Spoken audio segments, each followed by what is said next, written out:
I came back from 11 months overseas expecting my porch light to be off, maybe the grass a little wild, maybe a few spiders acting like they had squatters' rights in the garage. But I did not expect to find another man's pickup truck in my driveway and a woman I had never seen before, watering my mother's rose bushes like she had inherited the place. And I know people say your heart stops in moments like that, but mine did the opposite. It started pounding so hard I could hear it in my ears, louder than the highway behind me, louder than the suitcase wheels scraping over the sidewalk, louder than the woman asking me, real polite, if she could help me. My name is Caleb Raw, and that little blue house outside Cedar Falls, Tennessee, was not some investment property to me. It was the house my dad rewired by hand after work, the house my mom painted every spring, even when the old paint looked fine. The house my granddad bought with money he saved driving trucks through 3 states and sleeping in rest stops.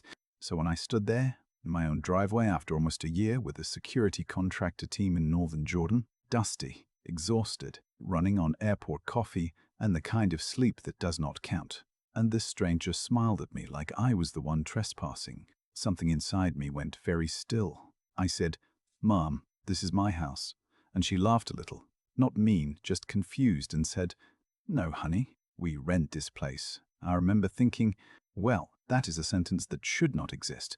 I had not even made it to the front door yet.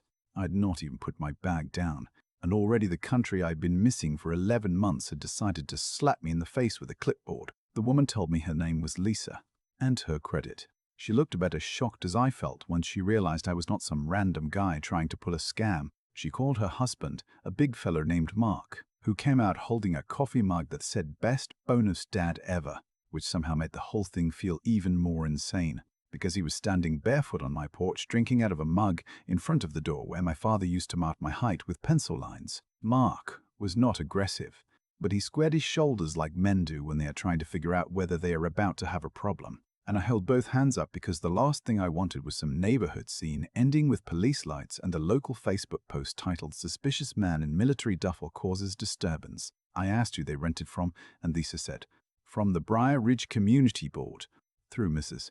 Lorna Vale, and that name landed in my stomach like a dropped wrench. Lorna Vale was the president of our neighborhood board, a woman with helmet hair, pearls, and the emotional warmth of a tax notice. The kind of person who once left me a violation letter because my trash bins were visible from the street for 43 minutes after pickup. I used to joke that Lorna could hear a weed growing from 3 blocks away, but standing there in the driveway, I was not laughing. I asked if they had a lease, and Mark disappeared inside my house, and came back with a folder, and there it was in black and white. 12-month residential lease signed by the Briar Ridge Community Board as property manager. Rent set at $2,400 a month, security deposit collected, utilities transferred, the whole thing dressed up nice and legal like a church bake sale flyer. I stared at the signature line, and I could feel his cold pressure building behind my ribs, because nobody had called me, nobody had emailed me, nobody had asked my sister, nobody had done anything a decent human being would do before handing a family home to strangers. I called my sister Mara right there from the yard. When she answered, I did not even say hello. I just said, "Why is there a family living in Dad's house?" And she went quiet for so long I thought the call had dropped. Then she said, "Caleb, I tried to tell you before your flight, but I didn't want you losing your mind in an airport," which, for the record, is exactly the kind of sentence that makes a man lose his mind in an airport retroactively. Mara told me Lorna and the board had claimed the house was abandoned because I had been gone too long, because the lawn service missed 2 weeks in August, because mail had been forwarded, because my truck was not in the driveway, and because, according to them, an empty home lowered neighborhood standards. Neighborhood standards. I had spent almost a year sleeping in concrete rooms, counting the seconds between distant booms, eating meals that tasted like cardboard with ambition. And apparently back home the great moral crisis was that my hydrangeas looked sad. Mara said she argued with them, even went to 2 meetings, but Lorna kept repeating that the board had authority under an emergency maintenance provision to preserve community value, and then somehow preserving value turned into renting my house for profit while I was gone. That was the part that changed everything for me. If they had mowed the yard and billed me, fine. Annoying, but fine. If they had boarded a broken window, "Thank you very much," send the invoice. But they did not preserve anything. They monetized my absence, and they did it because they thought I was too far away, too tired, or too alone to fight back. I looked at Lisa and Mark, and I saw their faces tighten as they listened, because they were starting to understand they had been pulled into something ugly too. Lisa whispered, "We have kids in school here," and I felt bad for her. I really did, because she was not the villain in my story. She was another person who trusted the wrong people with official-looking paper. I told them I was not there to throw them out in the street. Not that day. Not like that. But I needed copies of everything they had, and Mark handed me the lease without arguing. He even said, "Man, if this is your place, I'm sorry." And that nearly broke me more than the lease did, because after months of hard men and harder places, a stranger saying sorry in my driveway almost felt like kindness sneaking into a disaster. I drove to Mara's apartment instead of staying at my own house, which is a sentence I still hate.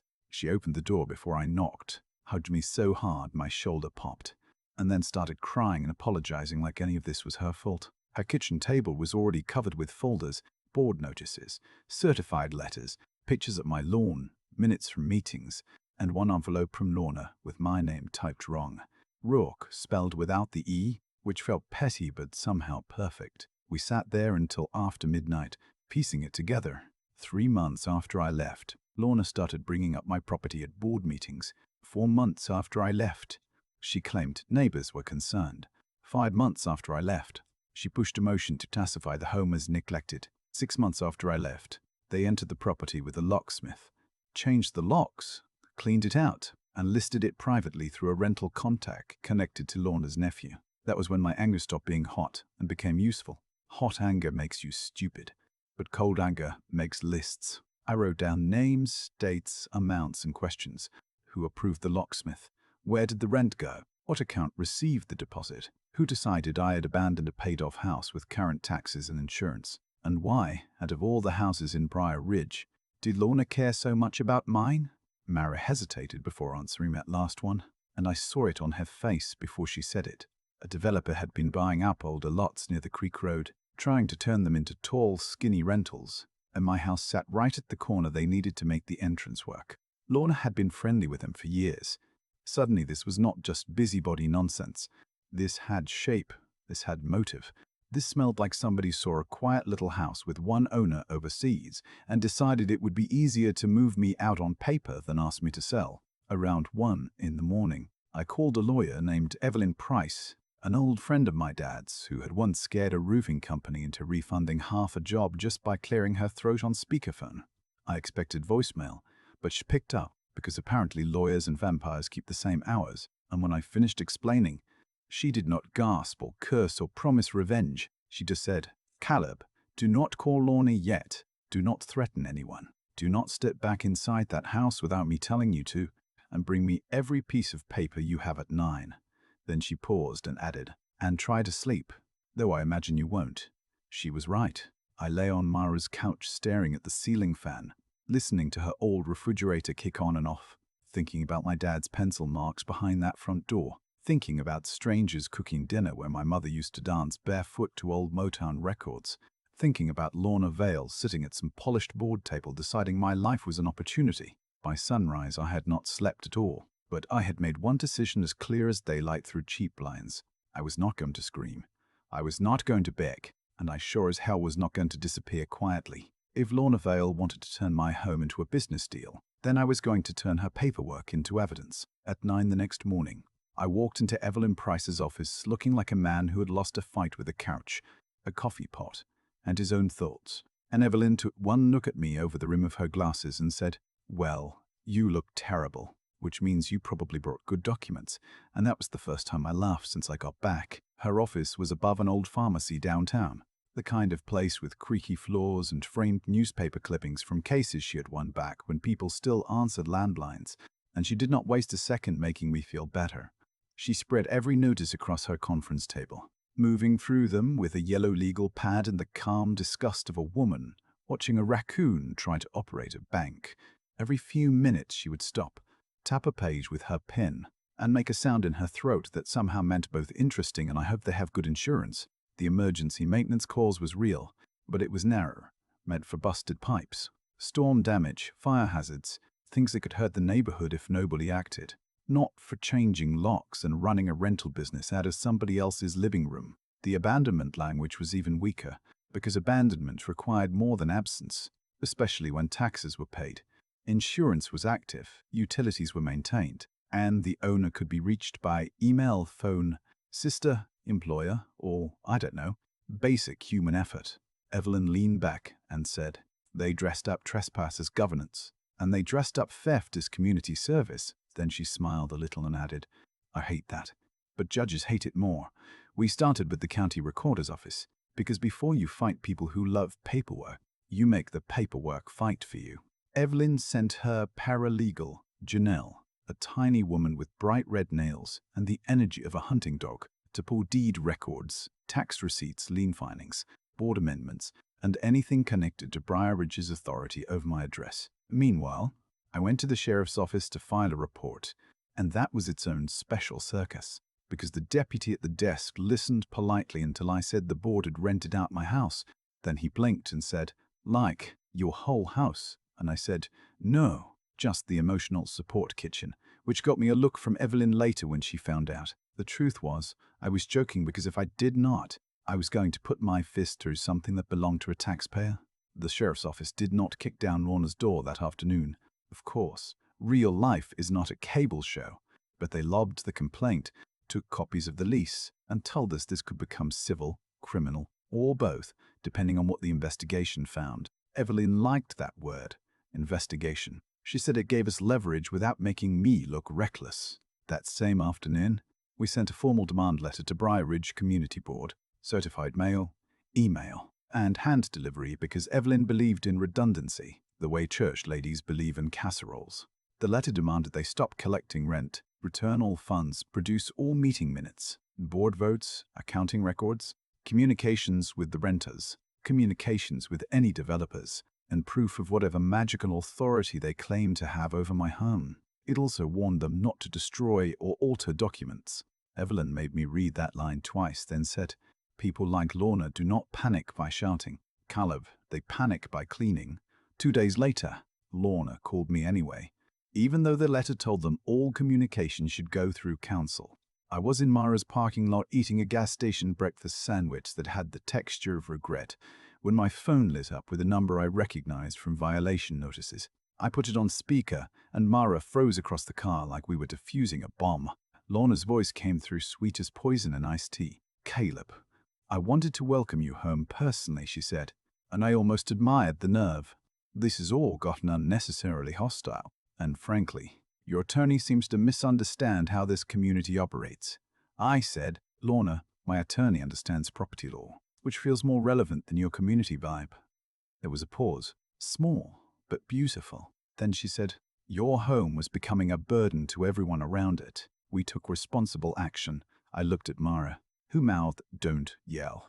And I said, "Responsible action would have been calling me. You rented my house." Lorna exhaled like I was a slow child. "We protected the neighborhood from decline. You may not appreciate this, but leadership requires decisions that not everyone understands." That was the first moment I heard it clearly, not just arrogance, but belief. Lorna did not think she had stolen from me. She thought she had corrected me. In her mind, people like her kept order, and people like me, people who left, people with old houses and imperfect lawns and no appetite for kissing the ring, were obstacles. I told her, "Do not call me again. Call Evelyn." Lorna's voice sharpened. "Be careful, Mr. Rourke. You may find that your father's reputation in this neighborhood does not protect you from consequences." And there it was, the ugly little truth, dressed as a warning. My father had fought the board years earlier when they tried to force older residents to sell easements near the creek, and Lorna had never forgiven him for embarrassing her in front of the county planning committee. This was not random. This was old resentment wearing new perfume. I hung up before I said something Evelyn would bill me extra to fix. When I told her about the call, she got very quiet, then asked if Mara heard it. Mara nodded so hard I thought her ponytail might fly off. Evelyn said, "Good. Witnesses are useful. Threats are better." By the end of that week, Janelle had found the first crack in the wall. Briar Ridge had opened a separate account called Community Stabilization Reserve, which sounded like a non-profit and smelled like a hiding place, and 3 rent payments from Lisa and Mark had gone into it. Not the regular HOA operating account, From there, 2 withdrawals had been made to a company called Vale Property Solutions. Lorna's nephew. Same nephew who had handled the lease. Same nephew whose real estate license had been suspended once for failing to disclose fees. Evelyn placed the bank printout in front of me and said, "This is where confidence becomes sweating." She filed a petition asking the court for an emergency order, not to evict Lisa and Mark immediately, but to stop Ridge from collecting rent or exercising control over the property, and she requested an accounting. We also contacted Lisa and Mark through a letter that was kinder than the one we sent the board, explaining that ownership was disputed only because the board had misrepresented its authority, not because we blamed them. Lisa called me that night crying. She said they had paid, first month, last month, deposit, pet fee, administrative fee, key fee, and some nonsense called a neighborhood harmony contribution, which sounded like something invented by a villain in khakis. She said Lorna had told them I was an absentee heir who had walked away and that the board was doing the community a favor by placing a respectable family there. Respectable. That word stuck with me. Not legal, not honest. Respectable. Lorna loved words that made control sound like morality. Lisa offered to move as fast as they could, but they needed time to find a place because their little boy had just started 2nd grade and their daughter had asthma and they had already burned through savings getting into my house. I told her we would figure something out, and I meant it. Even though part of me hated that I was comforting someone living under my roof while I slept on my sister's couch. The next board meeting happened the following Tuesday, and Evelyn told me not to attend unless I could sit quietly, which was unfair because she had met me. But I went anyway, with Mara on one side and a retired neighbor named Mr. Keaton on the other, a 78-year-old former mailman who'd known my dad and smelled faintly of peppermint and garage dust. The room was packed, because gossip travels faster than emergency vehicles in neighborhoods like that. Lorna sat at the front table with her pearls, her folder, and that polished smile people use when they have already decided everyone else is beneath them. She opened the meeting by saying, "We are here to address misinformation spread by Mr. Rourke regarding board stewardship of a neglected property," and I felt Mara's hand clamp down on my wrist. Evelyn's warning echoed in my head, "Sit quietly, sit quietly, sit quietly." Then Mr. Keaton stood up. His knees cracked loud enough for the second row to hear, and he said, "Lorna, I delivered mail to that house for 31 years. Caleb's daddy never neglected a thing in his life, and neither has that boy." The room shifted, not dramatically, not like movies where everybody gasps, but you could feel people remembering that my house was not an address on an agenda. It was a place with history. Lorna tried to cut him off, but then another neighbor, Mrs. Delgado, asked why the board had not disclosed rental income. A younger guy in the back asked why Lorna's nephew was involved. Someone else asked whether their own homes could be declared neglected if they traveled too long. That was the moment Lorna's smile began to crack at the edges. She banged her little gavel. Actually, a little wooden gavel. Because of course she owned one, and said the matter was legally sensitive and could not be discussed. Evelyn, sitting in the back like a storm cloud in a navy blazer, raised her hand and said, "Then I'm sure the board will preserve tonight's recording." Lorna looked at her, and for the first time since I had known that woman, I saw fear pass across her face before she buried it. 3 days later, Ridge offered me a settlement, not through Lorna, through their attorney, a slick man named Porter Haynes who talked like every sentence had been pre-approved by a committee of mirrors. The offer was simple. They would return possession of the house, waive all alleged violations, cover reasonable cleaning costs, and pay me $15,000 if I agreed not to pursue claims, not to speak publicly, not to cooperate further with any investigation, and not to contact residents about board matters. Evelyn slid the offer across her desk and said, "They are not trying to settle a mistake. They are trying to buy a muzzle." I should have been tempted. $15,000 was real money, and I was tired in a way sleep could not fix. I missed my bed. I missed my porch. I missed waking up without wondering what new insult had arrived by certified mail. But then Mara showed me a picture she had taken at the board meeting. Lorna leaning back with that tight little smile while half the room looked confused and scared. And I thought about Lisa paying a neighborhood harmony contribution to live in a house nobody had the right to lease. And I thought about my dad standing in that same community room years ago refusing to let them bully older neighbors into selling cheap. So I picked up a pen, wrote "rejected" across the first page, maybe a little harder than necessary, and pushed it back to Evelyn. She smiled like she had been hoping I would do exactly that. The next morning, the county investigator called. His name was Aaron Bell, and he had the voice of a man who had seen enough nonsense to stop being surprised by it. He said, "Mr. Rook, I need you and your attorney at my office this afternoon. We found something in the board archive." I asked what kind of something. He paused, and in that pause I heard the whole case tilt. Then he said, "A draft deed transfer request with your forged signature on it." I stared at Aaron Bell like he had just told me the moon had been repossessed, because forged signature is one of those phrases that sounds dramatic until it is your name sitting at the bottom of a document you have never seen before. Then it stops being dramatic and starts feeling personal in a way that makes your hands go cold. Evelyn did not say anything for a few seconds. She just pulled the paper closer, adjusted her glasses, and studied it with the kind of quiet that makes guilty people somewhere start sweating for reasons they cannot explain.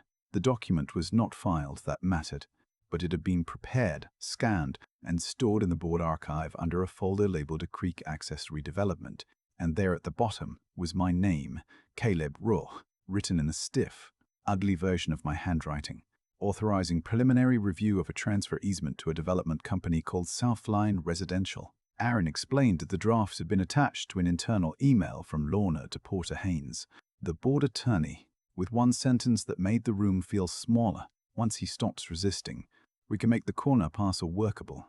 Corner parcel. Not my home, not my father's house, not the place where my mother planted roses, just the corner parcel.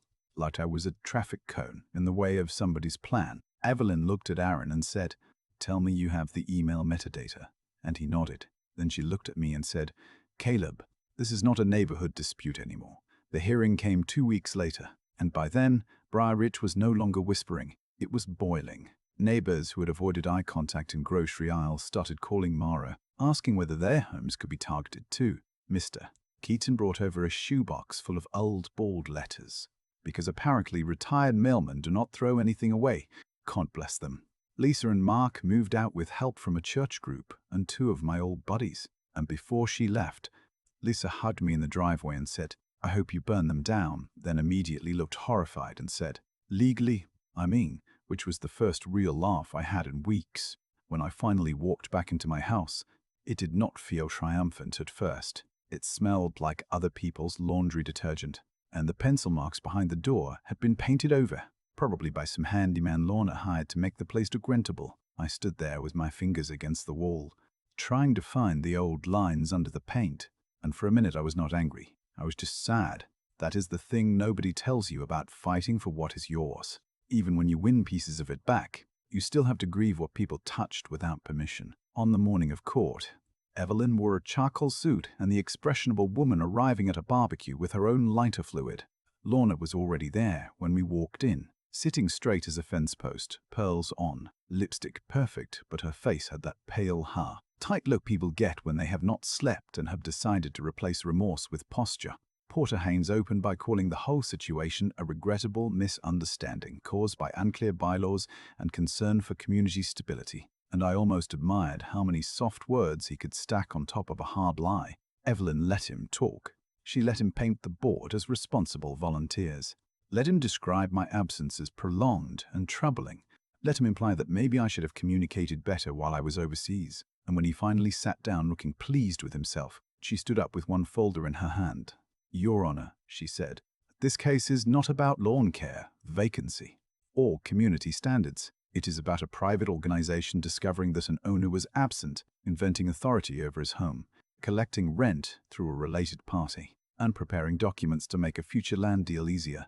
The courtroom changed temperature. I swear it did. She showed the lease, the bank transfers, the payments to Vale Property Solutions, the meeting minutes where Lorna referred to my house as a strategic property, and then she showed the draft easement with my forged signature. Lorna's attorney objected so fast he nearly swallowed his tie. But Aaron Bell was there, calm as stone, explaining where the document came from, who had access, and how the email trail connected it to Lorna's board account. Then Evelyn called Lisa. She did not cry on the stand, which impressed me, but her voice shook when she said Lorna had told her the owner had abandoned the home and the board was acting with full legal authority. She repeated the phrase, "neighborhood harmony contribution," and even the judge looked up like she wanted somebody to explain that foolishness out loud. Then Mr. Keaton testified, slow and steady. about my father fighting with the same board on Creek Road years earlier, about Lorna losing that point, about her telling him once that the Rourke house was holding back progress. By the time I took the stand, I had imagined a dozen speeches, angry ones, noble ones, the kind that would make music swell if this were a movie. But when Evelyn asked me what the house meant to me, all I said was, it was the one place I thought I could come back to and be nobody's problem. That was it. That was the truth. I had spent so much of my life being useful, dependable, available, brave on command, calm on command, gone when the job required it. And all I wanted was a front porch, a quiet kitchen, and the right to open my own door with my own key. The judge, a woman named Maribel Stone, did not rule with fireworks. Real justice rarely does. She spoke evenly, almost gently, which somehow made it hit harder. She found that Briar Ridge had exceeded its authority, unlawfully interfered with my property rights, misrepresented ownership control to the renters, and engaged in conduct serious enough to refer the matter to further criminal review. She ordered restitution of all rent collected, damages, attorney fees, immediate release of all board claims against my property, and an independent audit of Briar Ridge's finances. Then she looked at Lorna and said, community leadership is not a license to treat people's homes as pieces in a private chessboard. Lorna's face finally broke. Not much, just enough. The mouth tightened, the chin trembled once, the eyes went flat, and for the first time, she looked less like a queen and more like someone who had mistaken a folding chair for a throne outside the courthouse. Reporters from the local paper asked if I felt vindicated, and I wanted to say yes. I wanted to give them something clean and easy, but the truth was messier. I had my house back, but Lisa's family had been uprooted. My neighbors were scared. My father's old fight had been dragged back into daylight, and a woman who called herself a community leader had nearly turned grief, service, and absence into a business opportunity. So I said, I feel awake. A month later, Lorna resigned. Porter's firm stopped representing the board.